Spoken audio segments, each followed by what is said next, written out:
So as we've mentioned before, a spring is another type of oscillator, and for this video, this is what we're going to focus on. Now, if you remember, in Chapter 10, we learned that the potential energy of a spring is equal to 1/2 k delta x, not delta x is squared, and delta x is equal to x position of the spring minus equilibrium position of the spring.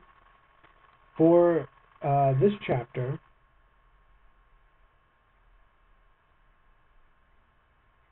xe is going to equal 0 all the time.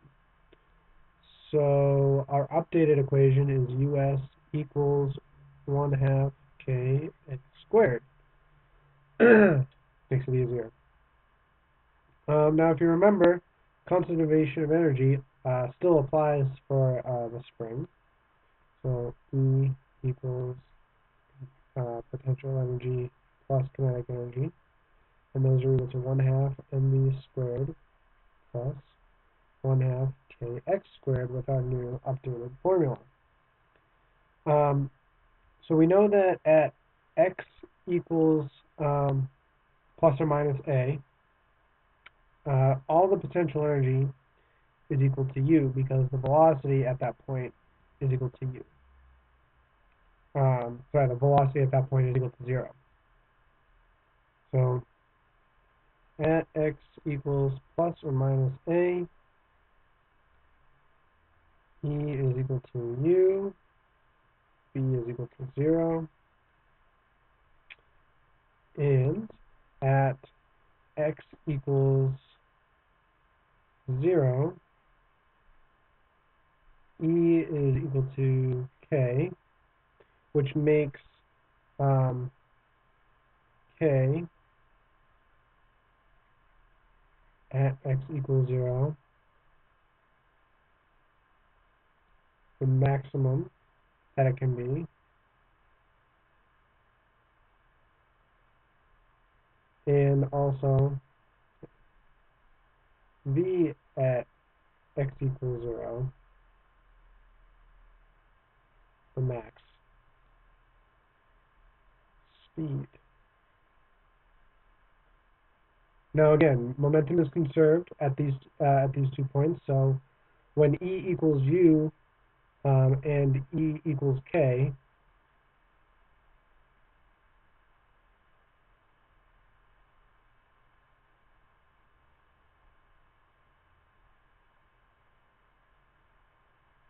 I can then say that U is equal to K at these points.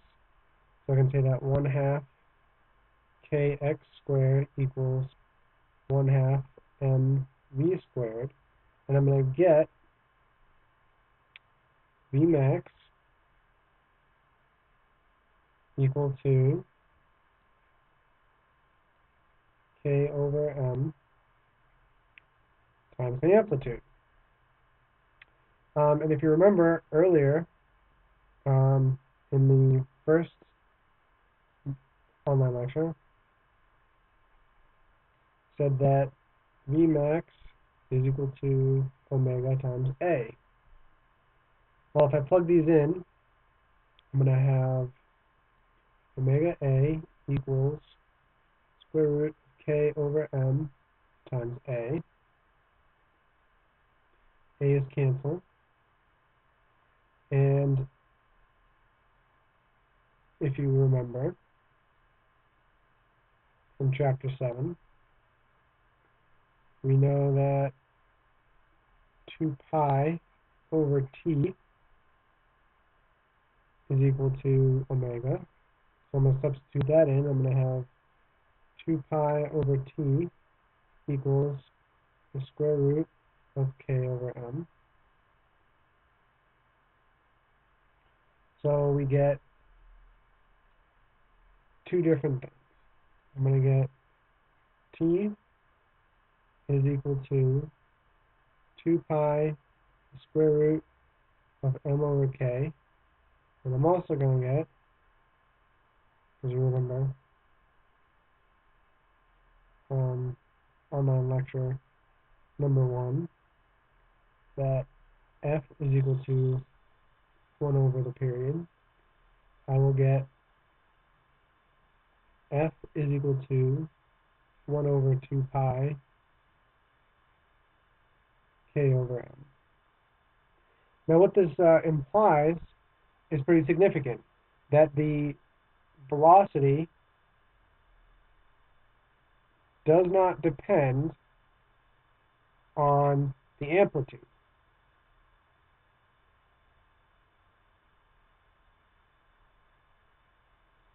Or sorry, the angular velocity does not depend on the amplitude. The frequency does not depend on the amplitude. The period does not depend on the amplitude. So that angular frequency, the regular frequency, and the period do not depend on the amplitude. So no matter how far you pull back your spring, no matter how far back you pull back your pendulum, the angular frequency does not change. Okay, that's it for this video. And you got 2 more tonight. See you then.